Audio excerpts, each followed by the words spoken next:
오늘 주시는 하나님의 말씀은 시편 18편 13절부터 24절까지 말씀입니다. 할렐루야. 지난 시간에 이어서 시편 28편 오늘은 13절부터 보십니다.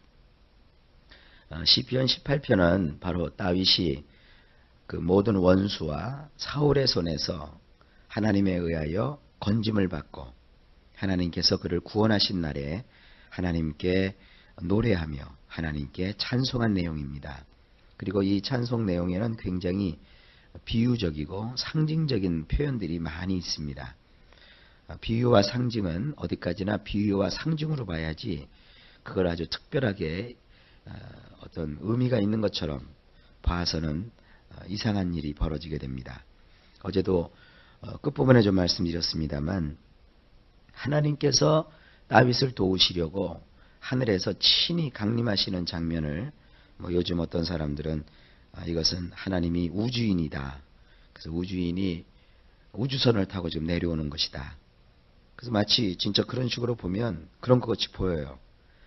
그런데 우주인에 대해서 우리가 한 번도 본 적도 없고 작가들의 상상력으로 작가들이 우주에서 우주인이 우주선을 타고 내려오고 또 우주선에 빛이 있고 거기 레이저 광선이 있고 또 여러 가지 번쩍번쩍번쩍하는 어떤 그 장치가 되어 있고 그런 식으로 이걸 볼 수 있단 말입니다. 작가들은 항상 그 여러 가지 소재를 가지고 상상력을 발휘하는 사람들입니다. 그 사람들이 어떤 우주인에 대한 전설을 만들고 또 어떤 사람들이 UFO를 보았다. 그래서 그와 같은 것들을 이렇게 연결을 시켜가지고 사람들에게 읽을 거리 또 호기심을 자극하는 그런 표현들을 사용하고 있는데 그런 그 지식을 가지고 그걸 선지식이라고 하죠. 그런 선지식을 가지고 하나님의 말씀을 대해서는 안 됩니다. 하나님 말씀 자체가 우리에게 주시는 이런 하나님의 위대한 능력과 또 하나님의 그 심판하시는 모습을 성경을 통해서 이해해야 됩니다. 자, 그런 걸 좀 염두에 두시고 오늘 본문을 좀 보시면 12절에서 그 앞에 광채로 인하여 빽빽한 구름이 지나며 우박과 숯불이 내리도다. 그리고 오늘 본문 13절에 보면 다시 한번 강조가 되는 것처럼 보입니다. 여호와께서 하늘에서 뇌성을 발하시고 천둥소리죠. 하늘에서 천둥소리를 발하시고 또 지존하신 자가 음성을 내시고 소리를 내시는 거예요. 그리고 우박과 숯불이 내리도다. 여기서 지금 동원되는 뇌성. 이 뇌성이라고 하는 것은 천둥소리는 특별히 하나님께서 구약에서 이 세상에 등장하실 때 늘 동원되는 겁니다. 그래서 하나님의 나타나심, 하나님이 자기 자신을 인간 세상에 보이실 때는 항상 이 뇌성이 따라와요. 그리고 또 한 가지는 이 전체적인 분위기가 심판입니다. 하나님께서 하나님의 사람, 하나님의 종 다윗을 건지시키려고 다윗의 원수와 또 다윗의 대적을 심판하시는 겁니다. 근데 심판하시는 데 있어서 하나님의 모습은 굉장히 위험차고 장엄하세요. 뇌성을 바란다 그랬어요. 여름에 그 번개가 막 번쩍번쩍번쩍거리고 천둥이 치는데 막 하늘이 쪼개지는 천둥 그런 소리 들어보셨나요? 그럼 사람들이 막 겁나고 두려워요. 벼락 맞을까 봐. 그래서 우리도 그런 얘기 하잖아요. 누군지 오늘 벼락 맞는 사람은 굉장하게 죄를 진 사람일 것이다. 그래서 사람들이 알아요. 이거 죄 진 사람은 벼락 맞는다. 그 천둥 소리에 막 사람들이 기겁을 해요. 실제로 종교개혁자 마르틴 루터라는 분이 젊었을 때 그의 날이 한 19살쯤 되었을 때 자기 친구와 함께 들판에 놀러 갔어요. 들판에 놀러 갔다가 그만 자기하고 자기가 같이 번개가 치고 천둥이 치는 날 피했어요. 피했는데 아주 이상하게도 벼락이 떨어져서 자기 옆에 있던 친구가 즉사를 했어요. 그걸 보고 마르틴 루터가 굉장히 두려움을 가졌어요. 하늘에 대한 두려움, 그리고 죄의 문제, 죽음의 문제에 대해서 심각하게 생각을 합니다. 바로 이렇게 번개나 천둥이라고 하는 것은 하나님의 심판을 상징적으로 우리에게 보여주세요. 그리고 지존하신 자라는 말이 나오는데 이것은 하나님의 이름입니다. 엘 엘리온이라고 했죠. 엘 엘리온. 지극히 높으신 하나님. 그 지극히 높으신 하나님께서 음성을 발하세요. 하나님의 음성, 천둥 소리도 무시무시한데 아주 지극히 높으신 하나님께서 음성을 발하신단 말이에요. 말씀을 하시니 이 얼마나 두려운 말씀이냔 말이에요. 그리고 우박이라는 것은 그 어떤 때에서 그 심판을 생각할 수 있느냐 하면 이스라엘 백성들이 애굽에서 출애굽할 때 하나님은 애굽 땅에 10가지 재앙을 내리셨어요. 그 10가지 재앙 가운데서 6번째 재앙이 우박 재앙입니다. 그 우박을 내려가지고 한 해 농사했던 농작물을 싹 하나님께서 쓸어버리신다고요. 오늘날도 우박이 내리면 농사 짓는 분들이 굉장히 피해를 보죠. 근데 우박이 떨어질 때 보면 그래도 우리나라에 떨어지는 우박들은 그래도 점잖아요. 커봤자 주먹 이상 커지질 않아요.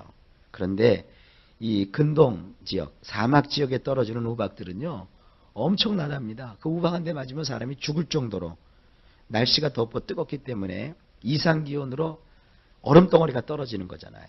그러니까 뭐 굉장한 피해를 냅니다. 그래서 이 우박이라고 하는 것은 심판의 상징이고요. 그 다음에 숯불이라고 하는 것은 전형적으로 하나님의 심판을 언급할 때 쓰여지게 되는 그런 표현입니다. 그래서 우박과 숯불이 내려요. 하늘에서는 천둥 소리가 나고요. 그리고 그 천둥 소리 그 가장 높은 곳에서 하나님의 음성이 나와요. 그리고 그뿐만 아닙니다. 14절에 살을 날려요. 이 살이라고 하는 것은 화살을 뜻합니다. 화살을 날려 그 원수들을 하나님이 다 흩어버리셨어요. 그리고 여기 많은 번개라고 되어 있는데 원문에 보면 번개라고 되어 있지 않고 빛이라고 되어 있어요. 빛. 그 강렬한 빛. 굉장히 엄청난 빛을 하나님께서 쫙 보내셔요. 그러니까 이런 걸 보고 사람들이 레이저 광선이라고 하는 거예요. 이런 레이저 비슷한 빛을 주셔가지고 그들을 다 파괴시켜 버리세요. 그러니까 하나님이 얼마나 철저하게 다윗과 그의 모든 것들을 대적하는 대적들과 원수들을 파하셨는지 그것을 극렬하게 지금 표현하고 있는 것이에요. 다윗을 잡으려고 그를 죽이려고 달려왔던 그 사울의 기세는 굉장히 등등했습니다. 그리고 사울은 왕이기 때문에 도초에다가 방을 붙여가지고 다윗을 잡는 자에게는 상을 내리리라 전국적인 수배령을 내렸죠. 그리고 이웃나라에서도 사울에게 잘 보이기 위해서 다윗만 나타나면 그를 잡아서 어떻게 하려고 혈안이 되어 있었단 말이에요. 그러니까 마치 천둥이 몰아치듯이 폭풍이 몰아치듯이 그가 큰 어려움 속에 있었다고요. 그런데 하나님께서 이제 때가 되심에 다윗의 편이 되어주셔서 다윗을 그 무리하고 악한 자에게서 건지실 때 하나님 자신이 친히 등장하셔서 천둥으로 번개로 빛으로 우박으로 숯불로 지존하신 엘 엘리온의 하나님의 음성으로 그 모든 원수들을 하나도 남기지 아니하시고 다 흩어버리시고 다 멸망시키시는 이런 놀라운 것들을 이 다윗이 지금 표현하고 있는 거예요. 15절에 보면 이럴 때 여호와의 꾸지람과 콧김을 인해서 꾸지람이라고 하는 것은 하나님이 혼내키시는 거고 이 콧김이라고 하는 것은 그 앞부분에도 나왔어요. 코라고 하는 것은 우리 얼굴의 가장 앞부분도 되지만 코에서 김이 난다 그랬죠. 하나님이 진노하시고 분노하시는 거예요. 여러분 여기서 우리가 하나 깨달아야 돼요. 하나님에게 속한 사람을 또 하나님의 사람을 세상 사람들이 이렇게 자꾸 건드리려고 하고 얕잡아 보는데 그건 하나님의 진노를 사는 일입니다. 여러분 우리 하나님의 자녀인 것을 믿으시죠? 여러분들을 누가 건드리고 여러분들을 누가 어렵게 하고 여러분들에게 어떠한 그 불이익을 주고 하는 이런 세상의 세력과 그런 것들을 여러분 오히려 불쌍히 생각하세요. 요한복음에도 나오죠. 너희는 다른 사람의 죄를 위해서 기도하라 그랬어요. 다른 사람이 어떤 죄를 여러분에게 짓거든 그 죄를 지은 사람을 그냥 내버려 두면 하나님이 그를 반드시 심판하십니다. 그래서 우리는 여러분이 어떤 사람에게 억울한 일을 당하면 그 사람의 멸망을 위해서 기도하지 말고 저가 아직도 깨닫지 못하니까 하나님 깨닫게 해주시고 하나님의 은혜를 받을 수 있도록 그에게도 기회를 주십시오. 그렇게 기도하셔야 돼요. 그냥 우리 마음 같아 갖고 말이죠. 그가 뒤로 넘어져도 코가 깨지게 해주시고 뭐 하는 일마다 다 미끄러지게 하시고 그렇게 기도하시면 안 돼요. 왜냐하면 우리는 하나님의 자녀이기 때문에 누가 우리를 괴롭히면 하나님이 가만두질 않으세요. 하나님이 막 진노하신다고요. 그러니까 여러분들은 하나님의 진노를 부추기는 그런 사명이 아니라 진노하신 하나님 앞에서 오히려 용서를 구하는 이런 사랑이 넘치는 하나님의 자녀들의 모습을 갖추시기를 주님의 이름으로 축복합니다. 그렇게 해도 하나님의 심판이 나타날 때는 걷잡을 수가 없는 겁니다. 가끔 어떤 분들 그런 얘기 하더라고요. 아예 내가 이렇게 살다가 하나님이 한번 때리시면 맞지 뭐. 참 그 하나님을 몰라도 한참을 몰라요. 성경에 보면 하나님은 콧기운으로 흑 하기만 해도 인생이 흩어져 없어져 버려요. 근데 그런 하나님께서 손을 대시면 어떻게 되겠어요? 그 인생 완전히 망가지고 부러지는 거예요. 절대 우리는 심판을 입에 담지 마세요. 늘 하나님의 인내하심을 나에게 베풀어 주세요. 하나님 오늘도 나의 연약함을 보다듬어 주세요. 오늘도 나의 부족함을 아시는 하나님 나와 동행하여 주세요. 주님이여 이 손을 꼭 잡고 이 험한 세상에서 잘 헤쳐나가고 이길 수 있는 힘을 공급하여 주세요. 그렇게 꼭 하시기를 바랍니다. 자 보세요. 15절에 하나님이 나타나셔서 꾸지람과 콧김으로 어떤 일이 벌어져요? 물밑이 드러나요. 물밑이라고 하는 것은 이 세상의 근원입니다. 그리고 세상의 터가 나타났어요. 하나님은 손대시기 시작하면 겉에만 깔짝깔짝하다 마시는 게 아니에요. 근원부터 빼버리신다고요. 이건 우리 성도들을 대할 때도 마찬가지입니다. 하나님은 우리를 적당하게 훈련시켜서 적당하게 쓰시질 않습니다. 하나님이 쓰시고자 하시는 사람은 철저하게 인생 밑바닥부터 건드리세요. 삶의 뿌리까지 하나님께서 손보신단 말이에요. 그래서 경건하게 사는 사람들은 뭐를 받느냐 하면 고난을 받게 되어 있어요. 고난이 없이는 경건이 훈련되질 않습니다. 고난이 없으면은 그 사람의 그 깊은 영성이 나오질 않습니다. 그래서 어떻게 보면 기독교는 축복의 종교이기보다는 고난의 종교예요. 인생이라고 하는 것은 죄에 의해서 태어났기 때문에 하나님께서는 그 죄의 뿌리를 뽑으시려고 때로 우리의 인생 속에 고난을 던져주시는 것이거든요. 그래서 신앙생활은요, 해석을 잘 해야 돼요. 어떤 고난을 겪으면 야, 이 고난이 나를 죽이는구나 그렇게 생각하면 안 됩니다. 해석을 잘해야 돼요. 아하, 나의 인생 밑뿌리를 하나님께서 지금 다루고 계시는 거구나. 그러니까 그건 뭐예요? 그 고난은 반드시 끝나는 거예요. 왜? 하나님은 언제까지든지 우리가 넘어지고 쓰러지고 패배하고 망하고 파괴되는 걸 원하는 분이 아니시거든요. 나를 단련하신 후에 다시 세우시는 하나님이시란 말이에요. 그래서 어려움이 좀 있고 역경이 있다고 해서 거기서 좌절하는 성도들이 아니라 나를 밑뿌리까지 다스리시고 손대시는 그 하나님을 찬양하면서 믿음을 갖는 것이 중요합니다. 자 보세요. 16절에 저가 위에서 보내사 결국 어떻게 하시죠? 나를 취하시며 많은 물에서 나를 건지셨도다. 할렐루야. 하나님 이런 분이세요. 하나님이 오셔서 그 어려움과 역경과 온통 악한 것으로 둘러싸여 있는 다윗을 이렇게 하나님이 취하여 내셔서 그 많은 물에서, 그래서 물이라고 하는 것은 굉장히 안 좋은 의미예요. 그 물에서 나를 건져내셨도다. 그리고 17절에 나를 강한 원수와 나를 미워하는 자에게서 건지셨도다. 그런데 그들은 나보다도 힘이 셌어요. 그럼 원수라고 해도 나보다도 약하면 그게 무슨 원수인가요? 원수가 나보다도 강하니까 이게 힘든 거지요. 세상에서 우리가 해야 되고 경험해야 될 일들이 내 스스로 할 수 있는 일이라면 뭐 기도할 필요가 뭐 있겠어요. 내가 다 하면 되죠. 그러나 우리가 나의 힘은 연약하고 부족하고 세상은 너무나도 강하고 세상은 너무나도 크기 때문에 하나님이여 나의 손으로는 할 수 없사오니 주님이 그 손을 주십시오. 하나님이여 내 마음으로는 감당할 수 없으니 주님이 감당할 수 있는 능력을 주시옵소서. 이러면서 하나님을 의지하는 것이죠. 그래서 신앙은 내가 참 연약하다는 것을 깨닫는 것부터 시작이 돼야 돼요. 그 악하고 나보다 힘센 강한 원수와 미워하는 자에게서 하나님이 건져내셨어요. 18절에 저희가 나의 재앙의 날에 내게 이르렀으나 여호와께서 나의 의지가 되셨도다. 참, 이 표현을 보면요, 나의 재앙의 날이라는 것이 있어요. 재앙의 날이라는 것이 뭐냐면 비참한 인생의 날, 하나님으로부터 허락된 그런 연단을 받는 날. 날이라고 하는 것은 한계가 있는 거예요. 그 정해진 한계의 날에 어떤 일이 벌어지느냐? 원수가 그때 나에게 덤벼드는 거예요. 그러니까 원수는 아무 때나 시도 때도 없이 나를 건드리는 게 아니라 하나님이 잠깐 나를 원수의 손에다가 이렇게 방치하실 때가 있어요. 아까도 말씀드렸죠? 왜 그러냐면 인생 뿌리를 하나님이 건드리실 때가 있다고요. 그럴 때 원수의 손에다가 하나님이 이렇게 잠시 나를 두어요. 그러나 그때 나는 어떻게 했어요? 여호와께서 나의 의지가 되셨도다. 하나님이 나를 지지해 주시고 하나님이 나를 후원해 주시는 하나님을 후원인으로 삼아야 돼요.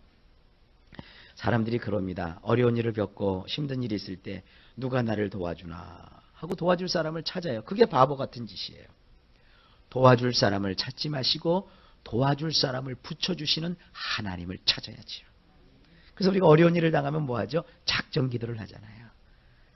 하나님 앞에 날을 정해놓고 시간을 정해놓고 하나님께 와서 뭐라 그래요? 하나님, 나를 좀 도와주세요. 나를 좀 이끌어주세요. 하나님은 나의 도움자시고 하나님은 나의 의지 아니십니까? 하나님, 내가 주님을 의지합니다. 이게 신앙이에요. 근데 뭐 어떤 분이 와서 그래요. 아유, 목사님, 저 사람이 꼭 나를 도와줘야 자기가 산대요. 기도를 좀 해달래요. 그런 기도는 참 난감해요. 그런 기도해서 그 사람 마음이 바뀌는 그걸 기다리는 동안에 차라리 하나님께 나와서 금식이라도 하고 매달려 간구해서 하나님 마음이 움직이면 그 사람의 마음이 바뀔 수도 있고 그 사람보다 더 좋은 사람이 나타날 수도 있고 더 좋은 조건이 나에게 드러날 수 있는 거예요. 그러니까 우리의 신앙은 순서가 바뀌면 안 됩니다. 하나님을 나의 의지로 삼는 이 믿음을 꼭 본받으시길 주의 이름으로 축복합니다. 그랬더니 어떤 일이 벌어져요? 19절에 나를 또 넓은 곳으로 인도하시고 나를 기뻐하심으로 구원하셨도다. 사람을 의지하면 피곤해요. 사람을 의지하면 나중에 신세를 지면 그 나중에 신세 갚는 것이 너무너무 힘들어요. 신세 갚는다는 것이 얼마나 힘든데요. 차라리 고마움을 표현하는 게 낫지요. 근데 하나님은 어떻게 하세요? 하나님을 의지하니까 나를 넓은 곳으로 인도해 내셨어요. 그리고 나에게 기뻐하심으로 나를 구원하셨어요. 바로 이겁니다. 이 신앙을 꼭 붙드세요. 자, 이제 하나님이 누구신가에 대해서 다윗이 그의 인생 속에서 경험한 하나님을 여기다가 적어놨습니다. 여호와께서는 내 의를 따라 상을 주시는 분이시고 내 손의 깨끗함을 좇아서 보상하시는 분이세요. 갚으셨다는 것은 보상하셨다는 거예요. 그러니까 어렵고 힘들고 고난이 있어도 우리는 항상 뭐예요? 의를 따르는 거예요. 가끔 그러죠. 돈이 필요하면 에이, 내가 이때만 좀 질근 하나님 좀 눈 좀 감아주세요. 내가 마음껏 돈이나 좀 벌어보겠습니다. 그리고 돈 다 벌면 그때나 좀 봅시다. 이게 아니에요. 가졌을 때나 못 가졌을 때나 똑같아요. 하나님은요, 이렇게 한쪽 눈을 감고 나를 보지 않으세요. 두 눈을 똑바로 뜨시고 나를 지켜보신단 말이에요. 그러니까 그 앞에서는 뭐예요? 의를 향하는 거예요. 옳은 길로만 가는 거예요. 옳은 길인지 아닌지는 어떻게 아느냐? 내 양심이 알고 하나님 말씀이 나를 인도해 주세요. 사람이 죄를 짓게 되면요, 설교 시간에 설교가 잘 안 들어와요. 왜냐하면 설교 강단에선 목사님들이 하나님의 의를 전하잖아요. 빛이란 말이에요. 그러니까 자기 마음에 죄가 있고 아픔이 있으면 얼굴이 어둑어둑해져요. 그걸 못 깨달아요. 그러면 이제 예배 마치고 나서 성도님들을 이렇게 만나면서 얘기를 하죠. 성도님, 왜 완색이 이렇게 요즘 안 좋으세요? 그럼 몰라요. 그리고 가버려요. 그 자기가 지금 마음이 자꾸 하나님 앞에서 다른 짓을 하고 있는 거예요. 그래서 제가 이렇게 알아보면 그 다른 짓을 하고 있어요. 그러니까 자기 양심이 캥기고 그러다 보면은 자꾸 그 생각이 지나치면 뭐예요? 아이, 목사님이 나를 쳤다. 뭐 치기는 뭘 쳐요? 그냥 하나님 말씀으로 전하는 것뿐이죠. 하나님의 그 말씀이 우리에게는 늘 의로움으로 위로로 다가와야 돼요. 그렇게 꼭 사실 수 있기를 주의 이름으로 축복합니다. 물론 목사가 인간적으로 정말 그 악한 마음을 가지고 어떤 사람을 특정인을 공격해야 될 수도 있겠죠. 그러나 그건 설교자를 여러분 신뢰하시는 것이 필요해요. 하나님 말씀으로 풀어줄 때 그 말씀이 나에게 와서 위로로 와서 부닥치고 그 말씀이 나에게 힘이 되고 능력이 되는 그런 쪽으로 삶을 꼭 사실 수 있기를 주님의 이름으로 축복합니다. 그리고 손이 깨끗하다고 그랬어요. 깨끗한 손을 하나님은 귀하게 여겨주시는 거예요. 이는 내가 여호와의 도를 지키고 악하게 내 하나님을 떠나지 아니하였다 그랬어요. 여호와의 도를 지키고 말씀을 지키려고 하고 또 악한 마음을 가지고 하나님을 떠나지 않는 이렇게 삶을 사는 것이 손을 깨끗하게 하고 의를 따라 사는 삶입니다. 그러면 그것이 어떤 삶이냐 좀 더 구체적으로 22절에 나와요. 그 모든 규례가 내 앞에 있고, 이 규례라고 하는 것은 쉽게 얘기하면 십계명을 생각하시면 돼요. 십계명. 그리고 내게서 그 율례를 버리지 아니하였음이니라. 이 율례라고 하는 것은 뭐냐 하면 그 신앙생활하는데 무슨 상식이 있죠. 그러니까 성경에는 기록되어 있지 않고 또 계명은 아니지만 우리가 지켜야 될 것들이 있잖아요. 신앙생활하면. 예를 들어서 예수 믿는 사람들이 기도회에 참여해야 된다. 또 주일 예배를 참석해서 주일을 성수해야 된다. 또 예배를 드려도 정한 시간 내에 정한 시간에 나와서 제 시간에 나와서 하나님 앞에 신령과 진정으로 예배를 드려야 된다. 그런 순서들이 있죠. 요즘 젊은 사람들 보면 굉장히 이런 율례나 이런 것에 관심이 없어요. 그래서 그들의 세대가 너무 혼란스러워요. 전에는 제가 그걸 일일이 지적을 했거든요. 특히 젊은 애들 예배 시간에 모자 쓰고 앉아 있는 애들이 있어요. 저는 기도할 때도요. 모자 썼던 모자도 벗고 기도를 하는 거거든요. 사실은. 그게 예의거든요. 근데 요즘은 그런 거 사람들이 몰라요. 처음에는 그걸 막 가르치다가 지금 지쳐가지고 내버려 두고요. 근데 이건 너무해요. 똥개도 데리고 와 그렇게 안고서 이렇게 개구같이 예배 드리는 사람이 있어요. 그거는 무지무지 신뢰예요. 그리고 유럽에서는 개 키우는 사람들 개들을 위한 예배가 또 있대요. 그 개는 말이죠. 그렇게 하면 안 되거든요. 예배는 인간들이 하나님 앞에 나오는 건데 자기들의 어떠한 취미나 자기들의 어떠한 모양새를 가지고 그냥 하나님 앞에 나온단 말이에요. 그게 아니에요. 이 모습 이대로 주님 받아주십시오 그래도 하나님 앞에서는 우리가 지켜야 될 이런 율례가 있다고요. 그러니까 여러분 하나님 앞에서 제대로 신앙생활을 하시려면 십계명과 같은 기록된 말씀과 또 성도가 지켜야 될 이런 율례들이 있다고요. 그런 율례와 법을 따라서 신앙생활을 꼭 하시기를 주님의 이름으로 축복합니다. 그 다음에 23절에 보니까 내가 또한 그 앞에서 완전하여 나의 죄악에서 스스로 지켰다. 이게 지금 다 연결되는 말씀입니다. 24절에 그러므로 여호와께서 내 의를 따라 갚으시되 그 목전에서 내 손에 깨끗한 대로 내게 갚으셨도다. 자, 여러분들이 성경을 보는 눈을 한 가지 제가 알려드릴게요. 여기 지금 24절에 내 의를 따라 갚으셨다. 그리고 그 목전에서 내 손에 깨끗한 대로 내게 갚으셨다 그랬죠. 그 윗구절에서 본 것 같죠? 조금 올라가면 그게 어디예요? 20절이죠. 그러니까 20절과 24절이 뭐냐? 보자기예요, 보자기. 그러니까 20절과 24절이 뭐냐면 의를 따라 상을 주시는 하나님. 그 손이 깨끗함을 좇아서 보상하시는 하나님. 그 말씀을 이렇게 보자기로 해가지고는 21절부터 23절을 그 보자기에다가 이렇게 담으신 거예요. 그러니까 우리가 의를 따라 갚으시는 하나님, 우리가 깨끗한 손으로 살아가야 우리에게 보장해 주시고 보상해 주시는 하나님이 그럼 어떤 분이시냐? 그것이 21절, 22절, 23절 말씀이라는 것이죠. 그럼 어떤 사람이죠? 우리가 살펴봤잖아요. 하나님의 말씀 규례를 내 앞에 두고 그거를 지키고 그리고 하나님을 섬기는 여러 가지 율례를 따라서 삶을 살아가는 것. 이것이 하나님이 기뻐하시는 거예요. 그래서 이렇게 다윗이 어떻게 했다는 거예요? 살았다는 거예요. 그 어려움 속에서도 그가 이런 원칙을 가지고 살았다는 거예요. 여러분 말씀대로 사시죠? 그건 반드시 거기에 보상이 있어요. 말씀대로 나가시면 반드시 하나님 주시는 축복이 있어요. 그걸 붙잡고 우리가 살아가는 거예요.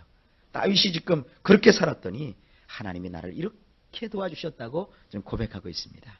이런 걸 꼭 붙들고 주 예수 그리스도를 믿는 신실한 하나님의 종들 되시기를 예수님의 이름으로 축복합니다.